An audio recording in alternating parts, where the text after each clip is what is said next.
May nagtanong sa akin, "Hi sir, I just want to ask an advice regarding this email I received. Tama po ba yung ginagawa nila na ganito? I don't respond to any messages from Ola kasi sinasabihan nila ako na ipapapatay ako. May patong daw po ulo. Paglabas ko po ng bahay, pababaril ako. Pupuntahan ako sa workplace. Pupuntahan sa barangay, etc. Isang beses I tried to communicate with Ola just to explain why I can't make any payment.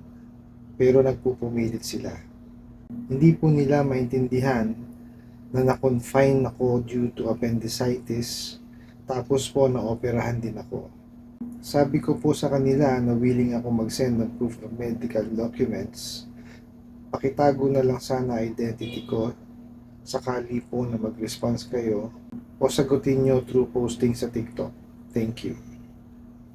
Ito po yung message ng Ola. Okay. Message from City Office of Prosecutor. In accordance to the criminal charges filed against you, swindling staffa, under the revised Penal Code Article 315, Paragraph 2A, your case is due to prosecution in Regional Trial Court. Failure of appearance may accelerate the dispatching of the subpoena/arrest warrant. For final settlement of your case, call or response us. Ayos. Ang ganda ho mag-English ng ano ng Ola nyo, no? Okay, bago natin sagutin ito, no, imbitahan ko muna kayo, no, na pakisuportahan po yung aking mga social media account sa YouTube, Facebook, and TikTok. Okay, sagutin na ho natin tong kalokohan ng Ola na to, no? Well, una ho, no, magpagaling ho kayo, no? Medyo mahirap po yan. Na-appendectomy ho pala kayo, no? Na-operahan kayo ng appendicitis. So, medyo mahirap po yung ganyang sitwasyon. So, magpagaling kayo, huwag nyo muna ho siyang pansinin. Kasi, kagaya ho nung sinabi nyo, no? Hinaras ho kayo, no? Kasi, papapatay daw kayo. Death threat ho yun. O may patong na raw ulo nyo, death threat din yun. O di po ba? O papabaril kayo. O pupuntahan daw kayo sa workplace. O yun yung pupuntahan kayo sa workplace, malabo ho yan kung Ola ho yan, no? Kung kayo maniniwala doon. Sa bahay nyo nga ho, di makapunta eh. Tapos pupunta pa sa workplace nyo. Luko-luko yan. No? Tapos pupuntahan daw kayo sa barangay, malabo lang gawin yun, no? And then, ito ang pinakamaganda na ginawa nyo, no? Nakipag-communicate kayo sa kanila, no? At pinilit nyo i-explain, no, yung inyong sitwasyon. Well, nasa sa kanila na po yun kung tatanggapin po nila yung inyong explanation. Well, base nga ho dun sa message po ninyo, hindi ho nila in-accept, no?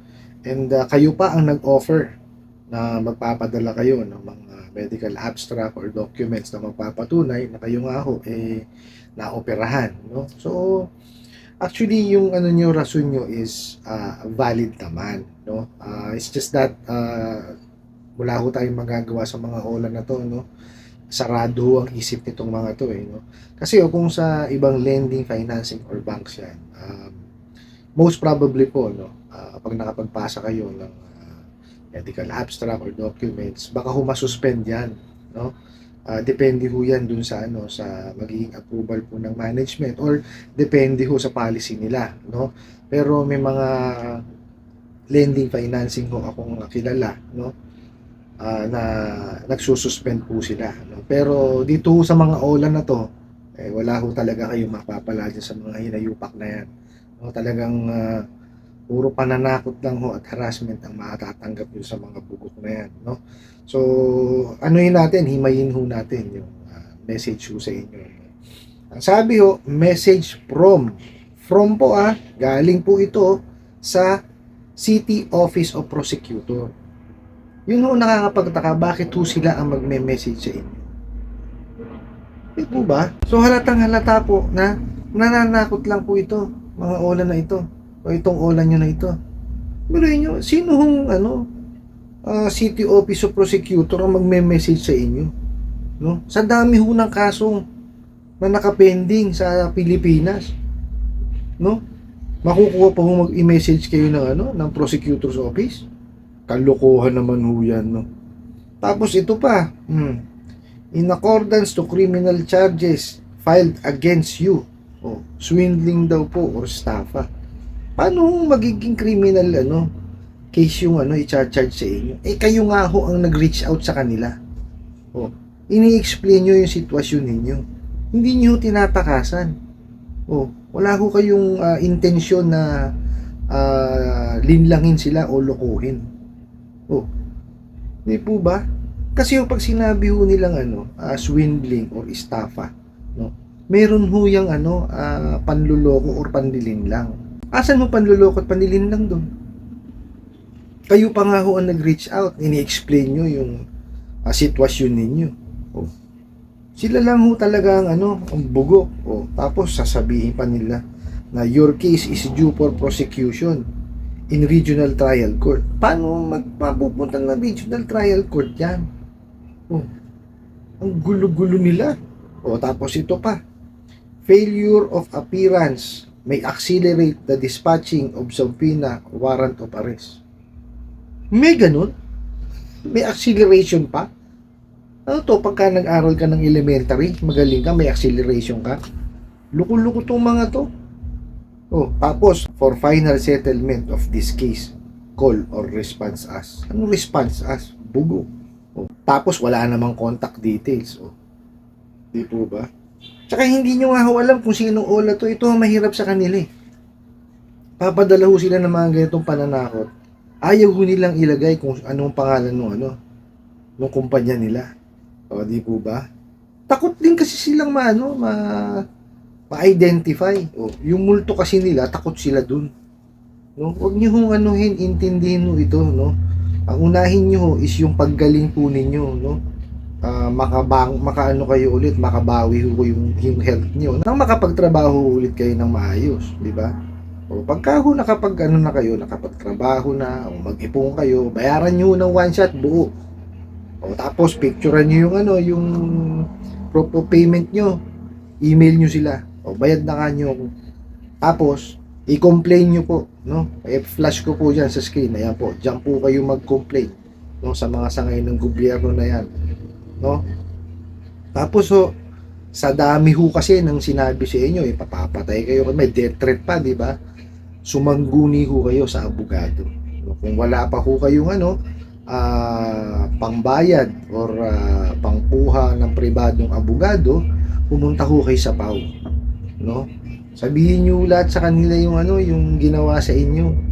Tapos kung may mga ebidensya ho kayo, ipakita niyo po, no? Para po yung mga abogado na makukuha ninyo, no, ang magda-draft kung anong kaso ang po pwedeng isampa sa mga damuho na yan. Pero sure ball yan, no? Mayroon yan death threat eh. Okay. Kasi sinabihan kayo ipapapatay kayo. Luko-luko, di ba? Kahit sabihin nyo yung biro, hindi yung tamang biro yung ganung papatayin mo anak ng kamuti. Hindi yung tama yun. Paano kung may mangyari ho sa inyo? Oh. Di po ba? Knock on wood. Loko yung mga yan eh. Hindi ho nag-iisip eh. No? Kaya ho ako dyan, yung mga yan, inis na inis ho ako sa mga yan. Bullshit na bullshit ako eh. No? Hindi ho kasi marunong maningil ng tama. No? Tapos, yung ginagawa ho nilang harassment, no, sa mga kliyente po nila, ano nangyayari? Oh, nagkakaroon ho ng problema yung mga kliyente nila. Oh, biruin mo, meron pa hong nagkakaroon ng anxiety, tsaka depression. O, kung napanood nyo yung mga nakaraan ko pong may mga nagtangka pa hong magbigti. O, diba, mga kalokohan yung mga ola na yan. Ginagawa niyan sa mga kliyente nila. O, napakadali hong maningil ng maayos. Hindi nyo hong kailangan manakot or mangharas. No? Ang mahirap po kasi sa inyo, no? Ang SEC po, no? Pinaghirapan nilang gawin yung prohibition on unfair debt collection practices. Inilista nila kung alin yung mga bawal. Walang ya kayo. Yung bawal ang ginawa nyo. Oh. Di ba naman kayo mga bugo? Mariusip. Tapos ngayon, pati yung ano, yung City Prosecutor's Office, gagamitin nyo pa sa pananakot nyo. Sa dami ho na nakapending na kaso. Oh, magkakaroon pa ho sila ng oras para i-message yung kliyente. Mga loko-loko kayo, mga gawa-gawa nyo eh.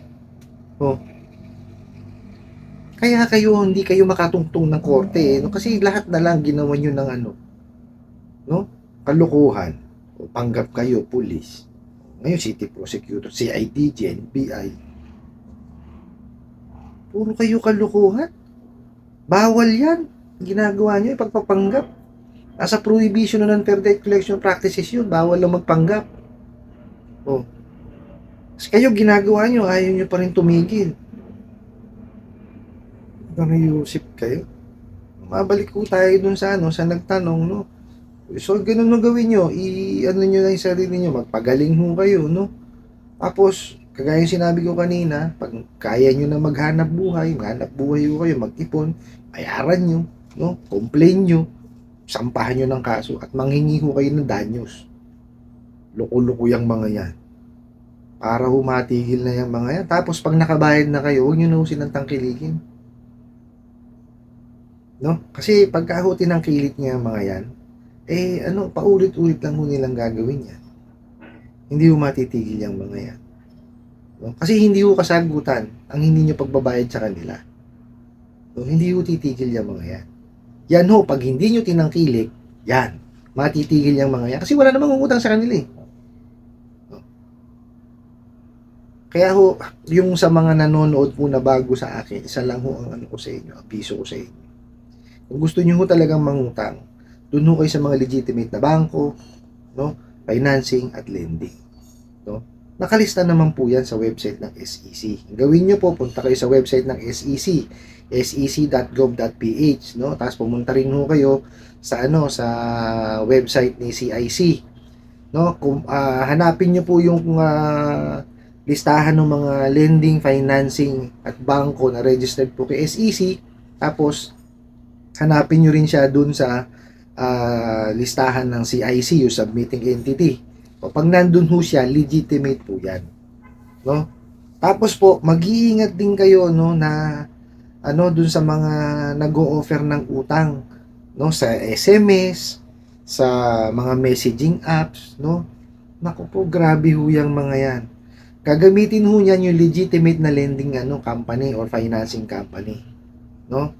Offeran kayo ng utang. Parang yung usual lang din na utang. Kuwari talaga nag-apply kayo, may mga dokumento pang hihingi. O tapos sasabihin, na-approve kayo 100,000. O, para makuha nyo, kailangan nyo ng approval fee. Ayun, todas na kayo pagka nagbayad kayo. No? Mag-iingat ho kayo, no? Wag ho kayong basta-basta pumapatol dun sa mga mga ganong klaseng utang. No? Maghanap po kayo sa sa ng website nila, no? Yung may mga website po, yun po ang niyo, ang hiraman ninyo. May mga contact numbers yung mga yan, tawagan nyo po, no? Kasi ang kalimitan ho ng mga OLA, sabihin ko sa inyo, wala akong contact numbers yung mga yan. Ayaw nga ho pa alam kung saan ang opisina eh. Oh, contact details pa. Kaya ho, pagka number 1 ho, hanapin nyo, contact details, contact number, tawagan nyo po. No? Para ho, kahit papano, no, pag kami nakausap kayo sa kabilang linya, no, ma-confirm nyo. Hindi ho yung basta may nag-offer, big ano na kayo. Patol na kayo kagad, wag mong ganun. Huwag nyo sayangin ng ano nyo ron, yung pera nyo. Kasi kayo ho nangangailangan ng pera tapos kayo maglalabas. So, di ba mali? Tapos ito naman mga OLA, walang nakalagay na contact details, anak ng kamote. Paano pagka magko-complain kayo? Saan kayo magko-complain? Wala. Paano kung may concern kayo? Saan kayo tatawag? Wala. Di ba? Paano? Ang alam lang mga yan, mangharas. Di po ba? Napaka-importante ho, no? Tsaka make sure po yung registration nila sa SEC, no? Nakalagay po sa sa website nila or dapat sa apps nakalagay 'yun. Importante ho 'yun, no? Tapos checkin nyo kung legitimate nga. Ganun ho ang pag-check kung gusto nyo manghiram. Ano po? I hope nasagot ko po itong katanungan na to at sana po ay makatulong. Maraming salamat po sa inyong walang sawang pagsuporta at panonood sa aking mga videos. Maraming salamat po sa inyong pag-like, pag-share, pag-comment at pagtatanong. Kunin ko na rin po itong opportunity na to na imbitahan kayo na suportahan ang aking mga social media accounts sa YouTube, Facebook, and TikTok. Hanggang sa muli po, yun lang!